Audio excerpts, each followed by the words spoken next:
Bapak Ibu sekalian, alhamdulillah pertanyaan yang terkumpul Masya Allah banyak sekali. Sehingga dari waktu yang ada kami tetap akan mencoba memilah-milah beberapa pertanyaan yang memungkinkan untuk dijawab pada kesempatan kali ini. Dan perlu kami sampaikan beberapa materi dari dua dokter kita, insya Allah nanti akan kami bagikan. Jadi sekarang fokus belajar, fokus diskusi dahulu. Nah baik, ada beberapa pertanyaan yang sudah masuk, yang insya Allah akan nanti beriringan akan dijawab oleh Dr. Hani dan Dr. Wahyudi. Baik, yang pertama, saya akan bacakan pertanyaan dari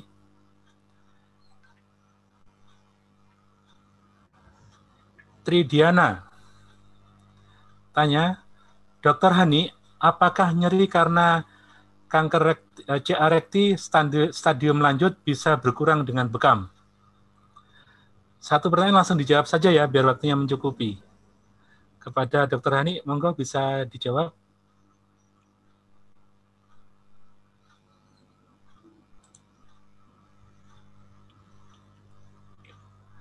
Assalamualaikum, Dokter Hani.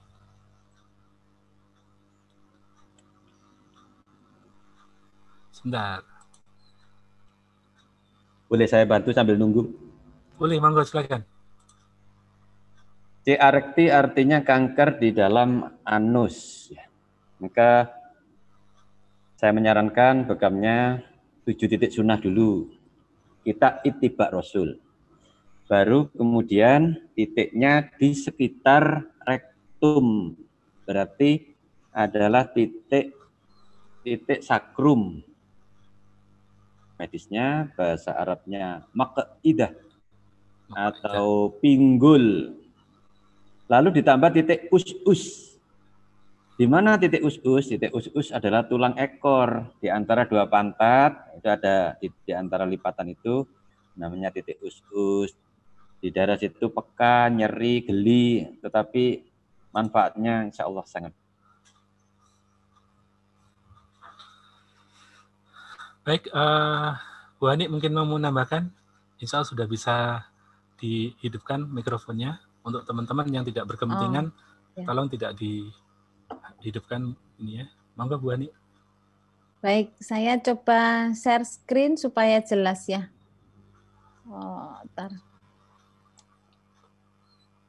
Nah, tentang CA rekti. CA rekti ini kalau tadi Ustaz Wahyu Widada sudah membantu, terima kasih.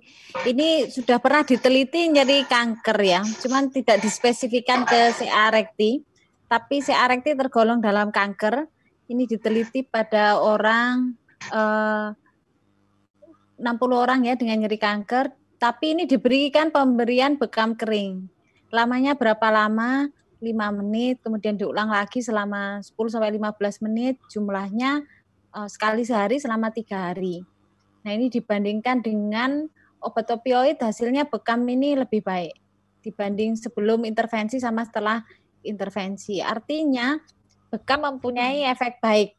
Nah itu baru bekam kering. Padahal bekam basah disebutkan respon nyerinya lebih baik lagi dibanding bekam kering. Saya kira kalau pada CA rekti dengan keluhan nyeri bisa membaik dengan pemberian bekam, tapi harus diperhatikan kondisi pasien. Biasanya pasien dengan CA itu biasanya anemi, kurang darah gitu. Jadi kalau saran saya sebelum dibekam, kalau bisa periksa darah lengkap dulu, diperhatikan HB-nya. HB-nya baik, kondisi yang lain memungkinkan bisa dilakukan pembekaman. Selama tidak ada kontraindikasi bekam, bisa dilakukan. Itu untuk CA rekti. Ini sudah ada penelitian, bekam dilakukan pada kanker. Jadi sepanjang kondisinya memungkinkan, pasien kondisinya tidak lemah sekali, tidak ada anemi, silahkan dibekam, saya kira bisa mengurangi nyerinya. Memang keluhan nyeri itu banyak dikeluhkan pasien dengan kanker, badannya sakit semua, biasanya demikian. Mungkin itu pertanyaan pertama, Ustadz. Baik, terima kasih. Pertanyaan kedua ini untuk Dr. Wahyudi Widada. dari Dwi Kurnia Arti. Assalamualaikum Ustaz, saya dari Dwi Kurnia Arti, dari Tangerang. Ingin mengutarakan pertanyaan, apakah alasan larangan makan sebelum bekam? Kemudian apabila larangan itu kita langgar, apakah berdampak besar bagi kesehatan kita? Sekalian menyambung Dr. Royudi, 2 pertanyaan sekalian dari RM Syawal Abu. Untuk penderita kolesterol, sebaiknya dibekam sebulan sekali atau 2 pekan sekali untuk hasil yang maksimal. Monggo, karena hampir beriringan pertanyaannya. Terima kasih. Untuk larangan bekam, ini larangan yang relatif karena berdasarkan pengalaman kalau orang perutnya kenyang tidak nyaman. Dan kalau orang habis makan, itu artinya kan memberi tugas sistem pencernaan, liver untuk aktif bekerja. Sementara kalau orang dibekam, terjadi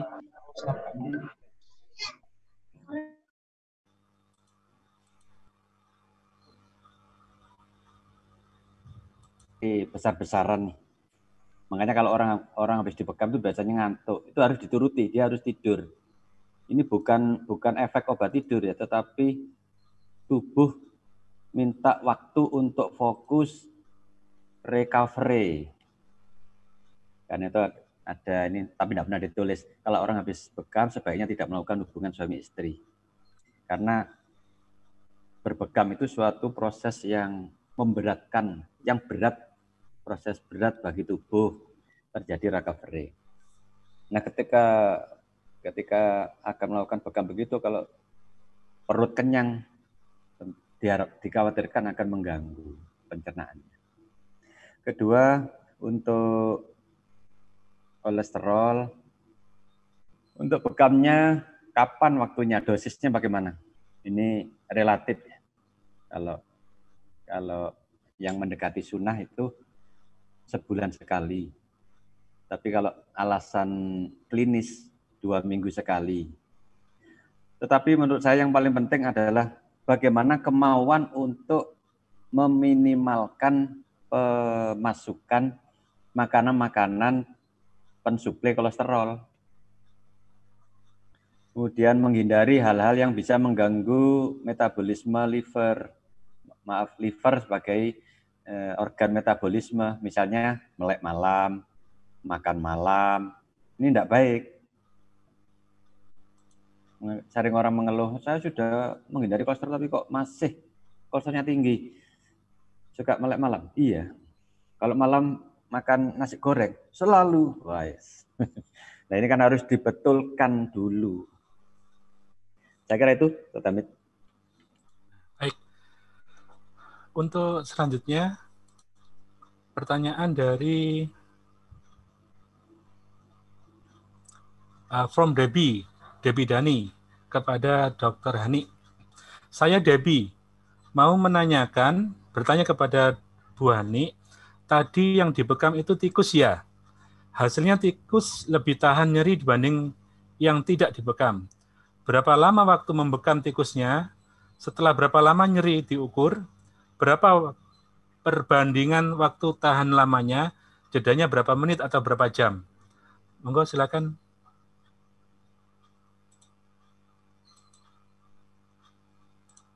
Baik, terima kasih. Mungkin juga saya share screen supaya lebih jelas.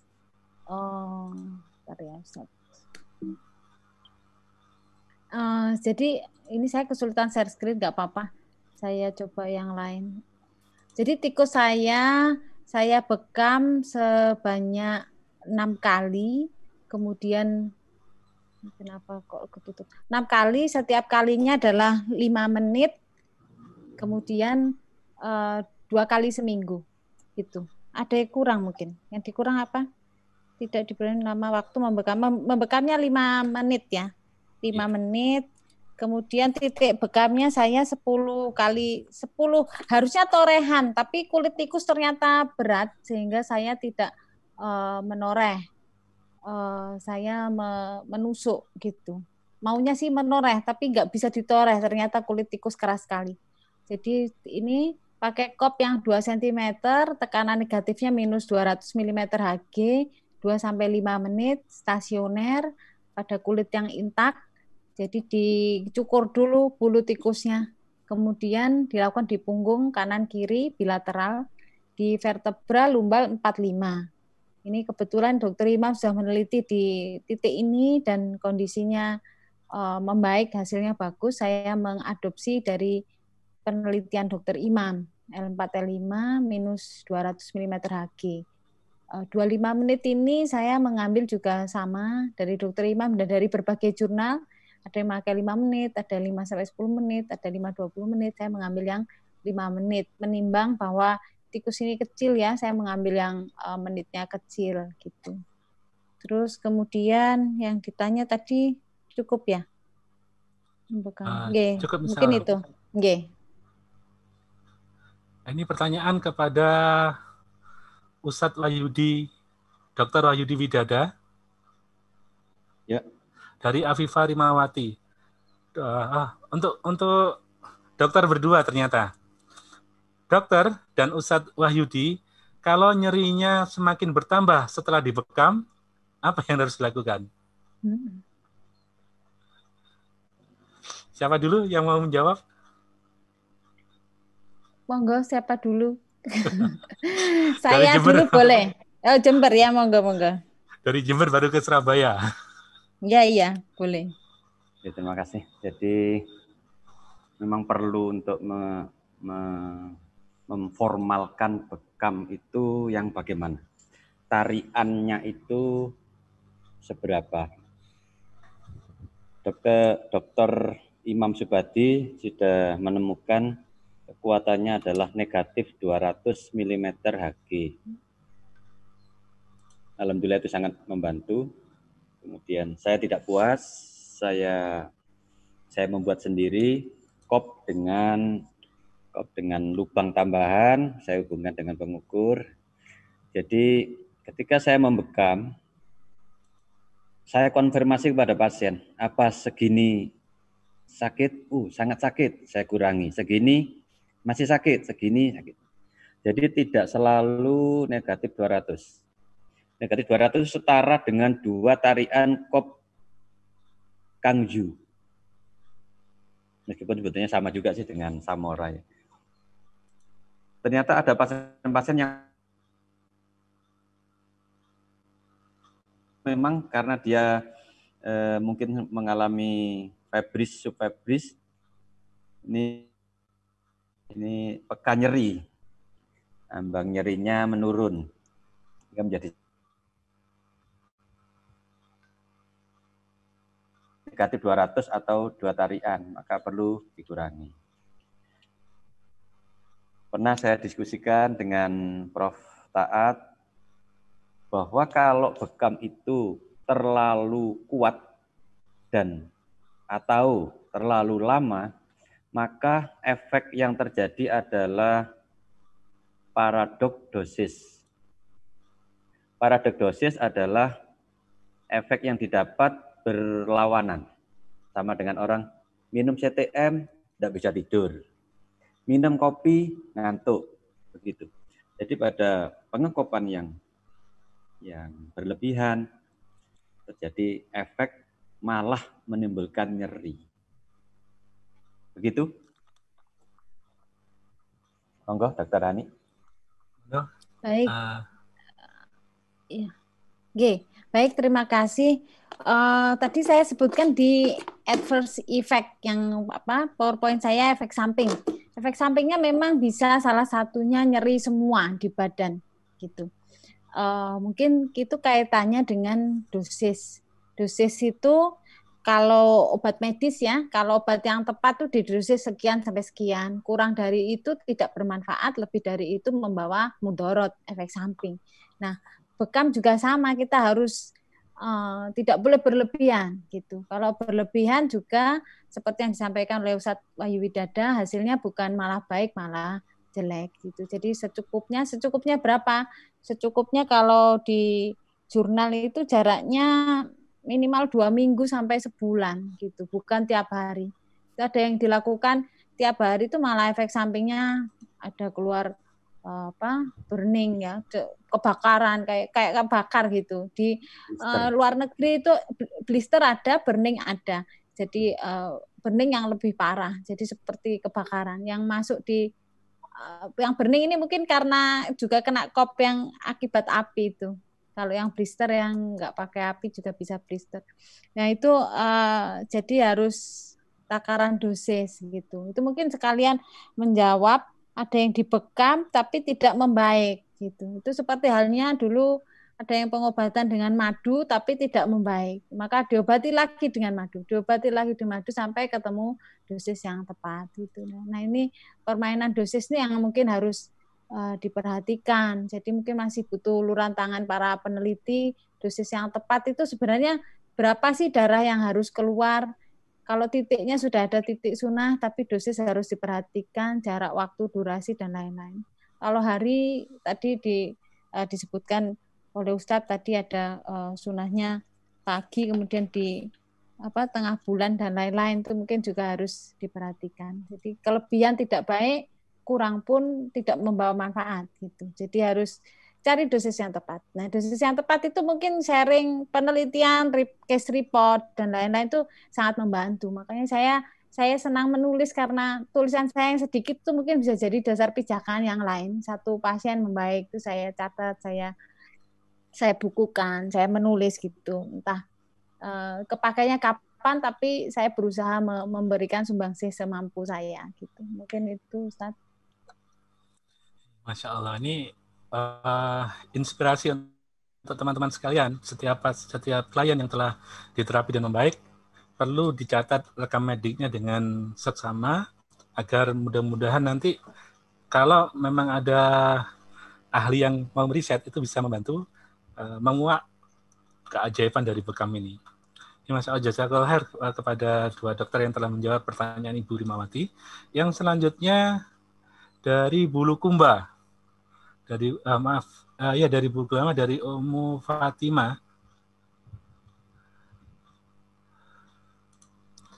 Pertanyaan buat Dokter WW. Adakah titik bekam untuk kesuburan bagi perempuan, ejakulasi dini bagi pria? Monggo Pak D. Pertanyaan khos ini Pak D. Ini yang lain mendengarkan ya.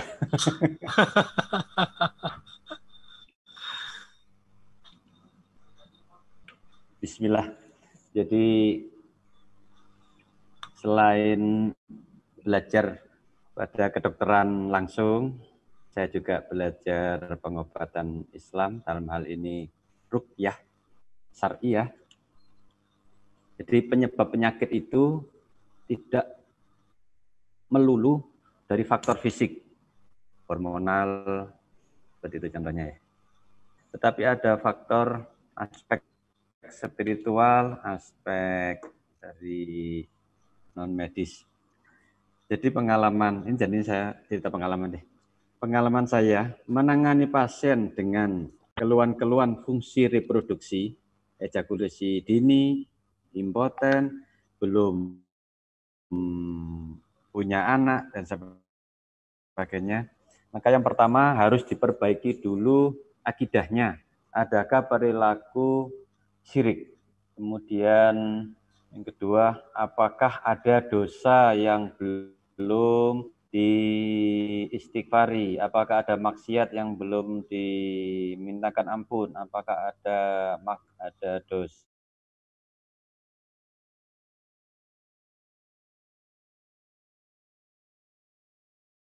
itu ketemu, nah itu diperbaiki. Nah, bisa jadi kesehatan itu adalah teguran dari Allah.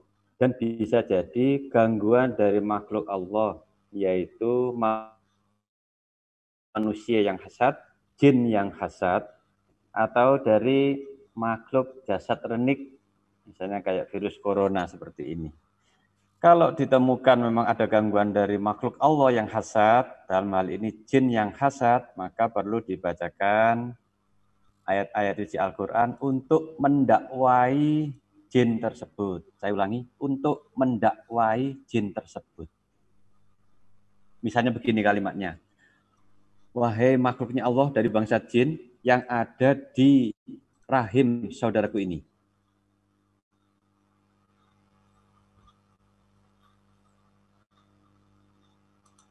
Saluran peranakannya. Sehingga saudaraku ini mengalami gangguan ejakulasi dini. Saudaraku ini mengalami gangguan kesuburan, sampai hari ini belum punya anak, jodohnya terganggu. Saya minta secara baik-baik, bertobatlah kepada Allah. Karena tidak diciptakan jin dan manusia, kecuali untuk menyembah Allah. Kemudian dilakukan pembekaman, utamakan titik-titik sunnah, lalu tambahannya titik fungsi reproduksi, yaitu di pinggul, di belakang, kemudian di depan, di antara pusar dan kemaluan. Ini tempatnya rahim. Tetapi yang paling penting adalah edukasi spiritual agar pasien tersebut memperbaiki dosa-dosa dan kesalahannya. Saya kira itu. Baik, terima kasih Dr. Wahyudi. Sebelum pertanyaan selanjutnya, kita perlu cek dulu audiens kita. Teman-teman sekalian, masih dalam posisi semangat? Suara sudah bisa di-on-kan lagi, Mas. Masih. Alhamdulillah, masih. Alhamdulillah masih semangat.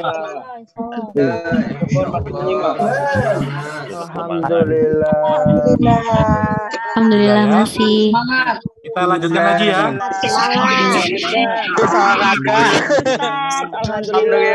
Alhamdulillah lanjut.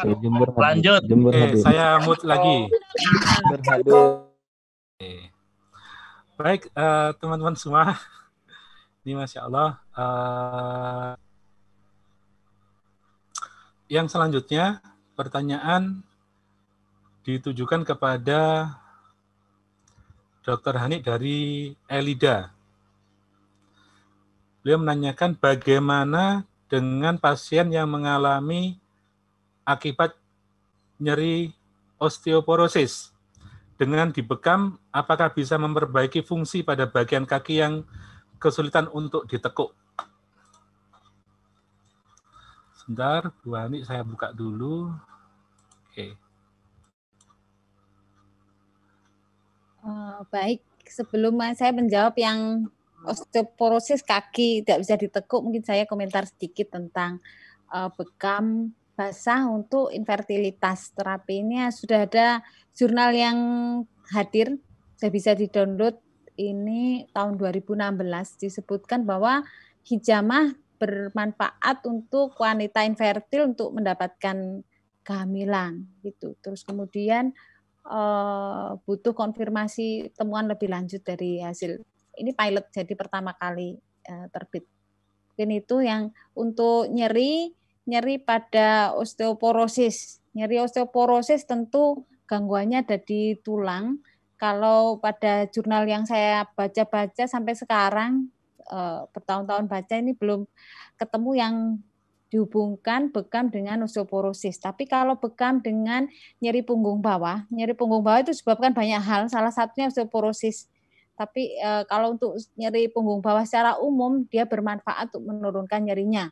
Jadi mungkin baru yang sepemahaman saya baru sampai tahap untuk menurunkan nyeri saja, tapi tidak sampai ke perbaikan di dalam tulang. Itu belum ada penelitian yang saya dapatkan. Gitu. Allahu a'lam, mungkin ke depan ada yang meneliti dan mendapatkannya, itu saya sampai sekarang saya belum menemukannya. Tapi yang jelas kita yakini bahwa bekam ini sunnah, yang artinya akan membawa kebaikan untuk kita semua. Gitu. Mungkin itu, Ustaz. Baik. Monggo untuk pertanyaan yang osteoporosis tadi sudah cukup, Bu? Sampun, iya. Sampun, baik. Sebentar.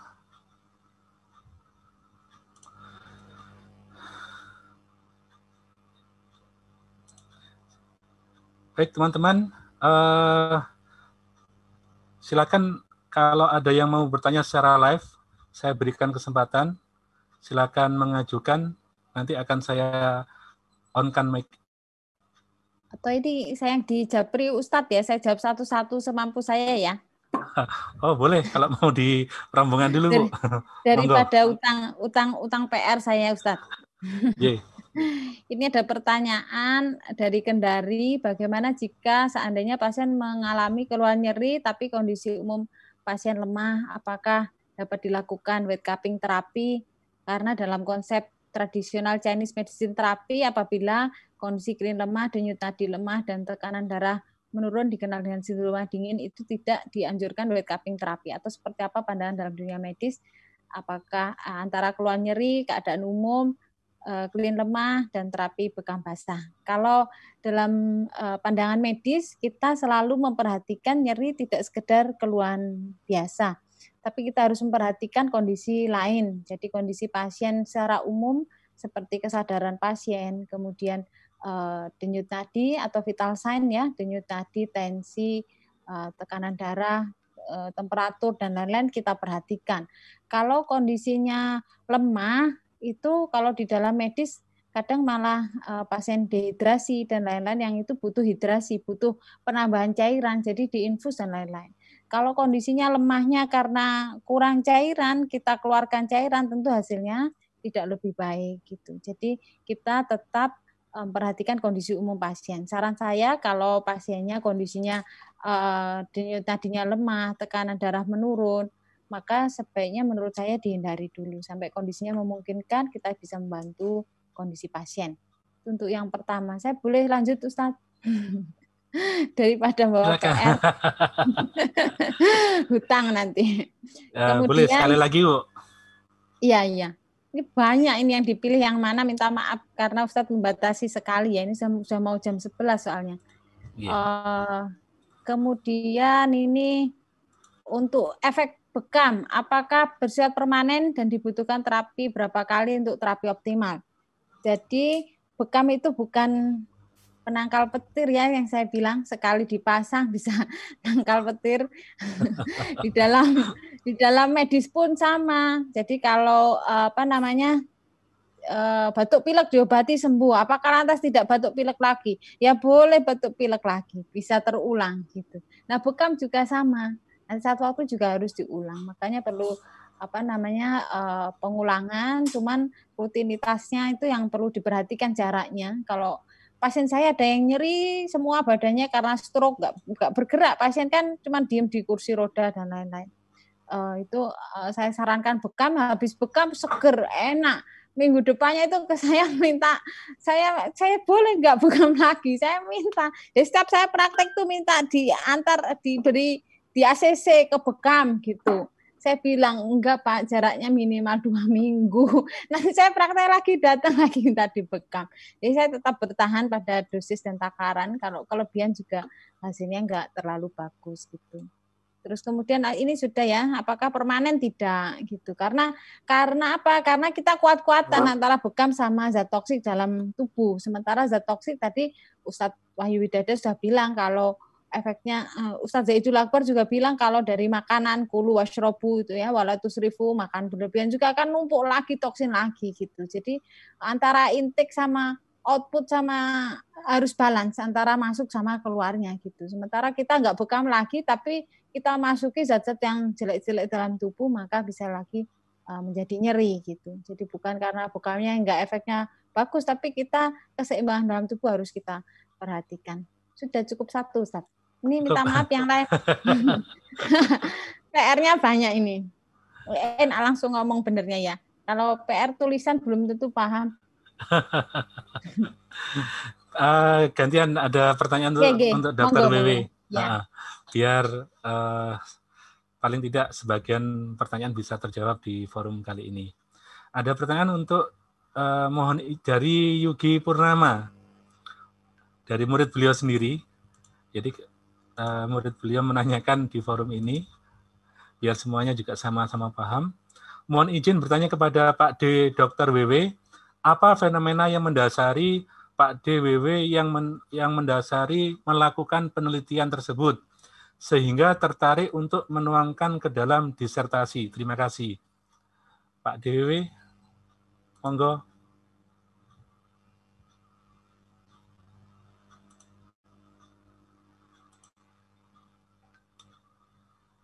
Pak DWW.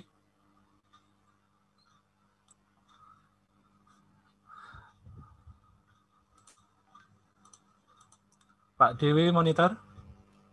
Lagi ngopi, Pak Dim. Belum diklik. Ini sudah nih. Tadi saya berniat pura-pura lupa supaya enggak jawab. Masya Allah. Yang dimaksud penelitian yang kolesterol ya? Iya, Kira-kira betul. Ya? Iya. Alhamdulillah, saya dengan Mas Yugi ini juga pernah melakukan penelitian bersama bekam pada nyeri sepalgia. Saya belum laporan ke Dokter Hani ini pada bidangnya beliau. Bekam pada nyeri sepalgia. Alhamdulillah hasilnya luar biasa. Ini Mas Yugi ini waktu itu bimbingan saya. Lalu Mas Yugi langsung diuji oleh dekannya langsung sebagai mahasiswa pertama yang ujian dan mahasiswa pertama yang lulus duluan. Alhamdulillah hasilnya sangat baik. Kemudian saya meneliti kolesterol ini karena saya lihat pada dasarnya masyarakat ini sedang menuju sakit, tampak sakit. Apa penyebabnya? Karena faktor makanan. Faktor makanan la tusrifu ini dilanggar. Jangan berlebih-lebihan dilanggar. Sehingga terjadi sindroma metabolik, dalam hal ini hiperkolesterol, hipertrigliserid, hiperweight. Maka ini tentu topik yang menarik. Saya melakukan penelitian, saya ambil saja kolesterol LDL. Saya harus kuliah khusus selama 1 tahun hanya untuk mempelajari kolesterol LDL karena tidak ngerti-ngerti. Alhamdulillah saya menemukan sesuatu yang luar biasa. Ternyata makrofag itu bisa memakan kolesterol. Makrofag itu. Dan makrofag bisa diinduksi, bisa distimulasi melalui bekam. Di samping dengan herbal dan keseimbangan pola hidup. Ternyata dengan bekam ini saya dapat beberapa materi dari Dr. Hani. Jadi kulit yang dibekam itu kan mengalami kerusakan di mid sel. Selnya mengalami kerusakan, itu direspon oleh tubuh dengan cara meningkatkan sel-sel imun karena dikiranya ini ada sesuatu yang berbahaya. Di mid sel atau sel rusak ini pada keratin oleh tubuh dikiranya ini berbahaya bagi tubuh. Maka diproduksilah sel-sel imun dengan maksud untuk melokalisir, untuk mengatasi masalah penyebab kerusakan kulit. Padahal pada pasien ini kebetulan pasien hiperkolesterol tidak ada infeksi, yang ada kolesterol LDL yang jumlahnya berlebihan di dalam tubuh. Maka makrofag kemudian mencaploi. Bahasanya memang begitu, mencaploi. Fagosit, memfagosit kolesterol LDL. Jadi kalau orang dibekam, ternyata kolesterolnya akan turun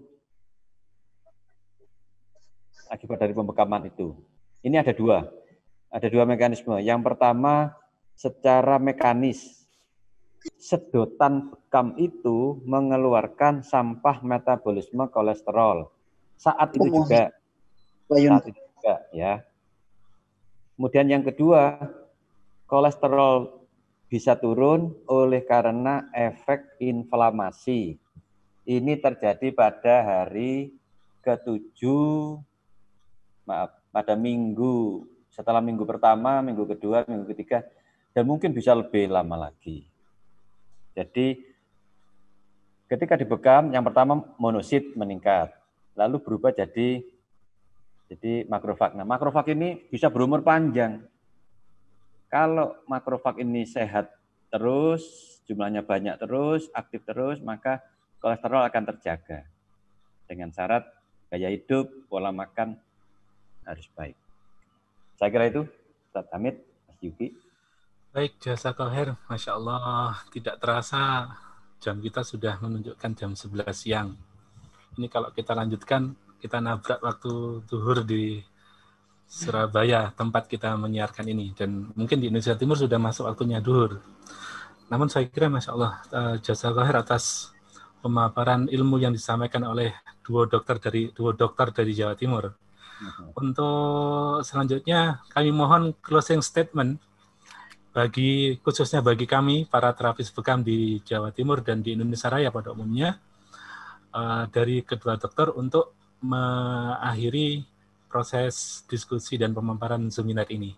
Dimulai dari, kalau tadi pemaparan utama diawali dari Bu Dr. Hani, sekarang closing statement-nya diawali dari Jember dahulu. Monggo, Pak Dr. W. Mestinya Dr. Hani dulu karena beliau lulus duluan. Tapi usia Pak WW dulu. Ya, lebih tua. Harus sami'na wa ata'na. Mungkin saya tentang bekam ya. Bekam ini sunnah Rasul dan Rasulullah memuji bekam, bahwa apa yang dikatakan Rasulullah itu ila wahyu yuha, bahwa itu dari wahyu semata dan Allah yang maha mengetahui hakikat manusia, maka kita tidak meragukan lagi bekam. Meskipun sampai sekarang mekanismenya masih belum jelas sepenuhnya, tapi berbekal dari hadis Rasulullah aja sudah cukup buat kita untuk melangkah. Tapi prosedur bekam ini meskipun mudah, murah, bisa dilakukan di mana saja, kapan saja, siapa saja ini yang harus dengan training yang betul, itu harus diperhatikan kondisi-kondisi tertentu yang seperti yang saya sampaikan. Anemi meskipun bisa bekam bisa menurunkan vertigo, tapi kalau vertigonya karena anemi di bekam pasien lebih parah. Itu saya temui ada 2 pasien yang datang ke saya, keluarnya vertigo, datang ke bekam tapi tambah parah. Terus saya hanya lihat mata ini, matanya ada anemi enggak, kemudian saya lihat ada anemi, saya cekkan lab, ternyata memang HB-nya turun. Jadi kalau HB-nya turun di bekam mungkin ya menjadi lebih parah. Jadi tidak serta-merta kalau kita melihat ada keluhan kemudian dibekam kita berharap sembuh, tapi harus cari kira-kira penyebabnya apa. Nah, itu yang mungkin kita perlu belajar terus, mau baca berkali-kali juga nggak selesai-selesai ya. Mungkin Ustadz Wahyu Widada tahu yang setiap hari bergelut dengan kertas dan buku. Saya menyiapkan materi ini pun saya baca banyak, ratusan jurnal ada saya baca sekilas-sekilas gitu. Tapi tetap nggak selesai karena memang Allah ilmunya maha luas gitu ya. Itu mungkin itu jadi dilakukan karena insya Allah ada hal yang baik, pasti ada hal yang baik di dalamnya, tapi harus tetap berilmu bagaimana cara menorehnya, bagaimana cara sterilisasi sehingga efek samping yang kemungkinan muncul itu bisa kita minimalisir. Jadi kayak tadi yang badannya malah capek semua, itu pun pernah saya alami saat bekam. Karena saya merasa nyaman, saya pengen dibekam di banyak titik. Selesainya saya, itu permintaan saya. Dan mungkin kalau saya dokter yang bekam, ikut aja, nggak berani nyetop. Jadi akhirnya saya kecapean, capek pos bekam itu memang nyata dan fakta gitu ada. Terus kemudian untuk menambah sedikit yang disampaikan Ustadz Wahyu Widada ya, tadi pasien penelitiannya bagus ya, menurunkan LDL itu di luar negeri banyak diteliti memang menurunkan LDL tapi belum sampai mekanisme. Nah Pak Widada ini yang menemukan mekanismenya. Alhamdulillah sudah ketemu. Kalau di sisi lain kolesterol itu kan ada HDL, LDL, kolesterol dan TG ya. HDL itu yang baik, yang 3 lainnya jelek. Kalau di pasien saya dulu sering menemukan di klinik ya pasien yang nyeri semua dengan obat-obatan terus menerus, saya takut efek samping lambung, maka saya kirim ke bekam.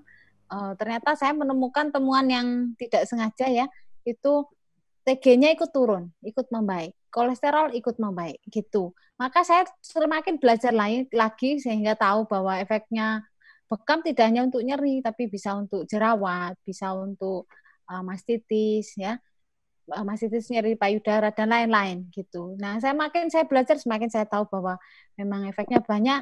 Dan terakhir saya mengetahui bahwa stimulasi lokal di kulit itu efeknya sistemik gitu, efeknya sistemik. Nah, sistemik yang bagaimana? Tentu Allah yang Maha tahu. Semuanya itu banyak yang bekerja mengatur diri sendiri. Mungkin dengan bekam itu balance-nya baik gitu. Kalau kita dosis kelebihan, ya, satu kelebihan itu hasilnya jelek. Nah, ini mungkin bisa mengatur balance sehingga terjadi homeostasis tubuh. Itu yang PR besar. Tapi kita sudah meyakini bahwa bersyukur menjadi muslim, ya, sudah diberi jalan terang, maunya kemana itu sudah ada pakem, kita tinggal jalan aja gitu. Jadi mungkin itu yang closingnya, ya. Closingnya panjang amat. Mungkin kalau dikasih waktu 2 jam pun saya nggak selesai bicara. Closingnya lebih panjang dari pemaparannya. Masya Allah. Nggak ada selesainya. Baik, terima kasih Ustadz. Saya kembalikan. Baik, terima kasih Bu Dokter. Jadi dari beliau, yang penting ada dari perintah Allah dan Rasulnya, jalani saja, insya Allah ada kebaikan. Selanjutnya closing statement dari Dr. Wahyudi Widada, dipersilakan. Oke. Terima kasih. Jadi itu ada kata yang menarik dari Dr. Ani. Efeknya, jejasnya lokal, ya. Traumanya lokal, tetapi efeknya sistemik. Kalimat ini sederhana tapi luar biasa. Bekamnya ini kan titiknya lokal itu aja, mungkin 7 titik. Tapi efeknya sistemik. Begitu menurut Dr. Ani, ini dokter, ustadzah. Saya ingin memberikan close statement. Kalimat saya ini sering saya ulang-ulang. Pada bekam, utamakan edukasi spiritual. Jangan hanya bekam keterampilan. Saya ulangi, pada pembekaman, utamakan edukasi spiritual. Jangan hanya bekam keterampilan. Maksudnya, orang yang dibekam harus kita berikan dakwah, syiar, tentang perbaikan akidah, ibadah, dan akhlak. Jangan hanya pokoknya memenuhi SOP. Eman sekali kalau begitu. Dan saya lihat, saya amati, dan ini salah satu penelitian dari Ibu Aminah, istrinya Ustadz Katur. Orang yang dibekam ternyata menunjukkan kecenderungan ibadahnya membaik. Orang yang dibekam, baik pembekamnya maupun pasiennya, ibadahnya membaik. Begitu. Terima kasih. Semoga dari kami berdua ini cukup memberikan kehausan ilmu tentang bekam. Moga-moga dengan adanya tiga dokter yang dari UNER ini, yang hari ini 2 orang, ini bisa menjadikan dakwah Tibun Nabawi di Jawa Timur khususnya bisa semakin bagus, semakin gencar, dan harapan kami kelak nanti kami harus punya Akademi Pengobatan Islam. Demikian, Assalamualaikum warahmatullahi wabarakatuh. Waalaikumsalam warahmatullahi wabarakatuh. Masya Allah. Terima kasih kepada 2 dokter dari Jawa Timur yang telah memberikan ilmu untuk kami semuanya, seluruh Indonesia. Mudah-mudahan menjadi ilmu yang manfaat untuk kita semuanya, ilmu yang barokah untuk kita semuanya, dan mudah-mudahan apa yang disampaikan oleh beliau berdua bisa menjadi kebijakan kita untuk semakin yakin wa ma yantiqu anil hawa in huwa illa wahyuha. Bahwa apa yang disampaikan oleh baginda Rasulullah Muhammad SAW itu adalah bukan dari hawa nafsu Nabi, namun datang dari wahyu yang telah diwahyukan oleh Allah Subhanahu wa taala. Sehingga semakin yakin memantapkan diri kita untuk menghidupkan bekam sunnah, menghidupkan bekam tentunya bersama PBI kita untuk mendakwakan bekam ini, mewujudkan Indonesia sehat dengan bekam, insya Allah. Selanjutnya, Bapak Ibu sekalian, saya kembalikan kepada Master Seremonial untuk melanjutkan acaranya. Kepada Pak Guguk, kami persilahkan.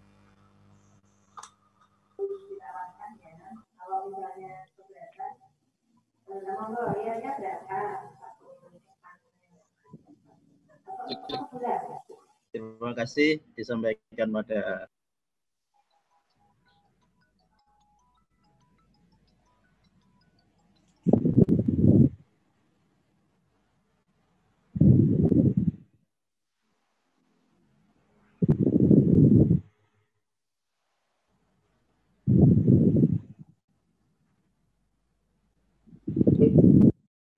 tes. Terima kasih pada Ustadz Hamid Arif yang telah mengembalikan waktu pada kami. Bapak Ibu sekalian, kami selaku panitia menyampaikan banyak terima kasih pada Ketua PPI Pusat, Ustadz Dr. Zaitul Akbar, kepada dua narasumber kita hari ini, Dr. Hani dan Dr. Bibi, Pak Diwiwi, kami memanggil panggilan sayang. Kemudian juga pada semua pihak kami sampaikan banyak terima kasih dan mohon maaf apabila ada hal-hal yang kurang berkenan. Boleh jadi karena ini pertama, nanti kita akan pikirkan dan perbaiki hal-hal yang harus kita perbaiki. Bapak Ibu sekalian, terkait dengan sertifikat, nanti Bapak Ibu bisa menghubungi Ustadz Abdurrahman yang kita akan komunikasi dalam grup. Kita akan komunikasi dalam grup. Selanjutnya, mari kita akhiri, Bapak Ibu sekalian, kita sempurnakan forum keilmuan ini dengan bacaan hamdalah dan bacaan kafaratul majelis. Alhamdulillahirabbil alamin. Subhanallahil azim. La ilaha illa anta astaghfiruka wa atubu ilaik. Assalamualaikum warahmatullahi wabarakatuh. Assalamualaikum warahmatullahi wabarakatuh. Ibu Ani, terima kasih Pak Wiwi. Terima kasih semuanya. Ilmu yang saya dapat. Terima kasih Pak Guguk. Bu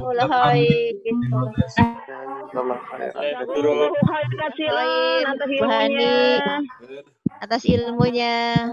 Kamsya. Assalamualaikum. Dr.